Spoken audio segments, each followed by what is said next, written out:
Nenda karwa zvangu kushow. Nenda karwa kushow. Munemba mari. Mutora zvokutaka munemba kakarwa kushow asi ndimukwenda kushow. This time ndindi kuenda. Kuenda? Baba Maloka.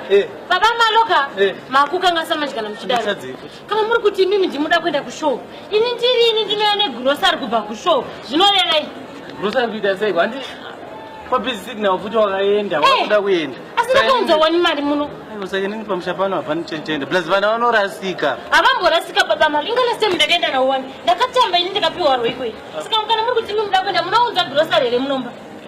Ini ndikana ndikaenda kushoka ndikatosvika ndoenda kuRadio Zimbabwe ndokukwazisa ndotenda ndokukwazisa mudzimai wangu nevana ndokukwazisa kana enge babava saka mukundudza kuti imimi kuti kwazisa kunonza chikafu munomba plus vana vanorasika kushoka nemalo uda kuenda nani kushoka ndavana nadhedheka undoenda namama uda kuenda nadhedha usida kuenda namama atoenda nadhedha mari yekushowa ndikupe mari aiwa ka ini ndinana sisi wangu ane mari kudhara usatya hagodhiya inini ndinoenda ndinopohana nasisi wangu mari kushowa ndinongoenda inawe kushowa inini ndotoendawo kushowa aiwa hakani inini auraita kana zvakadaro tinongofonera tete kuti nyaya yacho vayavagadzisa aiwa hatiti ngavatoya vaende kushowa vataure nyaya ngavauye vataure nyaya yekuti ari kuenda kushowa ndiyani aiwa nditongere pamusha pangu iwo hauna zvaunondiudza aiwa kana makuti mukoma ngavaende muri kuedza kuti chi munodya baba mukoma unyere panapo